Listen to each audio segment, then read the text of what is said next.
What is up everyone, it's Jay. Welcome back to another video, and in today's video we're going to be talking over the best Roblox niches there is to start a channel with right now. And if you guys are new, then I've been making faceless Roblox YouTube videos for about 10 months. I have garnered over 26,000 subscribers and generate over 2 million views per month. Now that's not really important. What is important is the amount of money we are making, because subscribers will not pay the bills, right? So for example, this past month, I guess this month of March, we managed to crush with both of my channels over 3 grand. We might shoot over 3.5 grand just from playing Roblox. My schedule pretty much looks like this. So in the morning, I probably make 2 videos. Each one takes about 2 hours to make, to record, package, do all of that stuff and upload. And in the afternoon, after like 2 p.m, I'll be honest, I just watch YouTube, or I'm like working on my school community, or I'm playing Roblox. But that's pretty much how my day looks. It's very it's the least I can say is probably the easiest way to make money right now, especially if you enjoy playing Roblox. Then this is a huge opportunity for you. But anyways, I'm gonna give you the best and top 3 niches to start a channel on. So let's begin. A lot of people fail before they start their channel because they start in the wrong niche, or the niche that they start in doesn't fit kind of the person they are. So let me explain. But before we do, let's go back to when starting a channel. A lot of people begin with their channels with absolutely no direction and then wonder why nobody watches. And that could honestly be a lot of reasons. But the main one that comes to mind is picking the wrong niche, because the type of content you make determines who finds you and whether they subscribe. Because picking the right niche from day one saves you months of wasted effort, right? And the reason why these 3 niches work is because they're pretty much evergreen. You will never run out of content ideas. Even if like you get bored of the game or the game ends up dying, you can literally take that format and take it to a brand new game and then continue making money. So without further ado, let's begin with niche number 1. So niche number 1 is probably gonna be the easiest one, and honestly, I'm not gonna lie, it's pretty fun. So roleplay is one of the most searched content types on YouTube when it comes to Roblox videos, and you can do a quick search on YouTube and see that there is so many videos that get hundreds of thousands of videos within the past like 2 or 3 days, or even day. I literally just saw a video that had over 200,000 views within 24 hours, right? It was like a roleplay. Games like Brookhaven, Bloxburg, Berry Avenue have super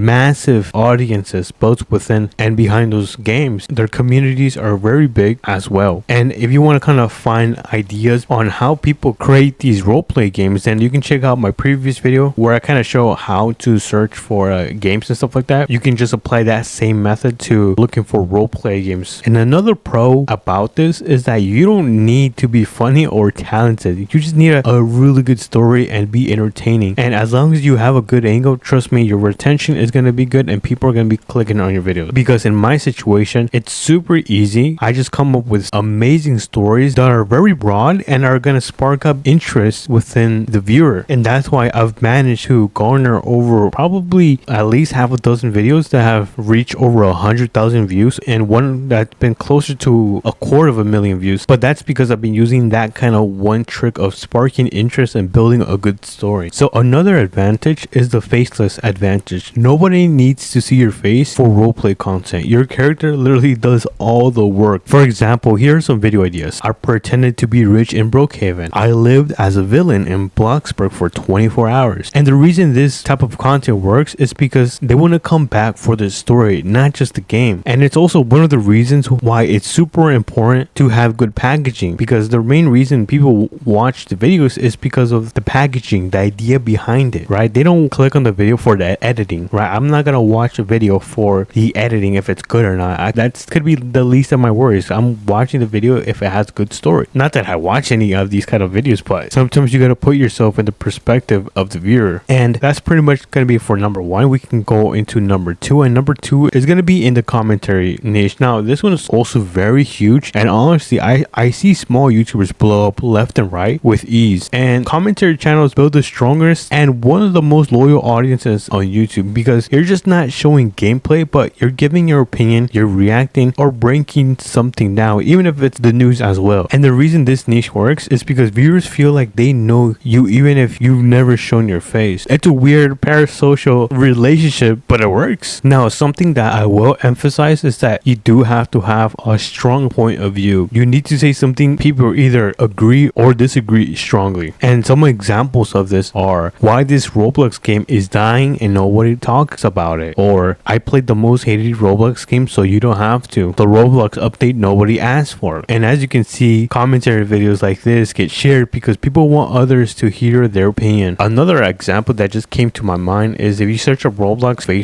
you're just gonna see hundreds of videos, or at least a dozen with over 100,000 views, with people talking about how they dislike the update where, like, I think original faces were removed or something like that. That's gonna be the commentary niche number 2. Really solid niche. I personally wouldn't start a niche on this because I don't like scripting my videos. You would have to script these type of videos, do some research and go into the news and do all of that stuff, and then create your own commentary and whatnot. There's a higher barrier to entry, and I feel like you can't really pump these videos out as, let's say, roleplay, because when it comes to these roleplay videos, you can pump like 2 or 3 videos a day with this type of niche style. But anyways, let's jump into the third niche. Now, the third niche is going to be challenges. So challenge content is one of the easiest ways to come up with, and honestly has one of the most clickable packaging on YouTube. So when we get into the packaging, these thumbnails practically just write themselves. The viewer already knows the format, and the titles work hand in hand with these thumbnails because it's obviously part of the packaging. You can pretty much use this format of challenges with almost any single game you can think of, which means there's going to be unlimited content ideas when it comes to creating videos with challenges, with Roblox challenges, right? And of course, we can also mention the faceless advantage. Challenges are about what happens in the game and not who is playing. But if you're still a little bit confused, then here are some examples, like I survived 24 hours in the hardest Roblox game, or I completed every challenge in Roblox Obby King without falling. Those are some examples right there. Or you can grab a popular game like 99 Nights in the Forest and create a title like I survived 99 nights in the forest without eating or something like that. Challenge. Super clickable. And these thumbnails typically don't need any text, and the reason it works is because viewers tune in to see if you're actually going to succeed or fail. But it's built like in a suspense that keeps the watch time high and your retention long, which is one of the kind of reasons why challenges in the Roblox niche is super strong if you know how to execute it. A lot of people don't know how to execute this, but it's still a really good niche that gets a lot of views. You can do a quick YouTube search and you can find all these type of videos that I'm talking about that get a lot of views. Now, here's going to be the golden nugget, how the right niche is going to be the right one for you. So if you want, you can write this down or you can make a mental note, but I want you to ask yourself, which one can you make 20 video ideas for right now? So that's going to be the first one. Now, the second question is going to be, pick the one that matches how you naturally communicate. Are you a storyteller? Are you an opinionist? Or are you a challenger? Which one are you? Because you don't have to stick to one forever. You just need to focus on getting views fast, making content right now. For example, if you look at some of the huge and biggest creators on Roblox, they're pumping out content and videos like, I don't know, water or something. No, I found a better analogy. Pumping burgers like McDonald's. So one of them is Creepcraft. Creepcraft is always posting content, is always live streaming, is always pushing out content, is always making videos on YouTube Shorts, is always making videos on TikTok, is always live streaming on TikTok, and he's always pushing out content, getting those views and making a lot of bread. This guy is a multi-millionaire from pumping out videos because he understood that quantity beats quality. And that might hurt some of you because I know some of you guys are artists, which I'm not telling you guys to not be artists or not create the content you guys enjoy doing. Feel free to do whatever you want, right? But for those that kind of are a little bit more passionate when it comes to making money, that bread, then we got to get some things in order because you can't have both in one. And this example also goes with all these famous, I guess, gurus. Like, take a look at Brez, pumps out content every single week and day. He pays clippers to post his content. Streamers pay their clippers to put their content out, get those views up so they can make more money. Take a look at TGR. He's always making like 20 videos a day on his TikTok and funneling people into his community. I think actually, you know what? I think it's a course, but he's monetizing those views and he's not going, and all of these are not going after quality. My focus is on getting those views and monetizing them. But picking your niche is part of one step. If you want to know how I do it, how I get the views, make thumbnails that get clicks, and turn your Roblox channel into an actual income, then everything inside my private community, Roblox to Revenue, is going to be linked below, and I'll see you inside. If you guys don't want to join, that is completely fine. You can like and subscribe. I'm going to continue to make free content for you guys, and I'll catch you guys on the next one. All right, bye bye.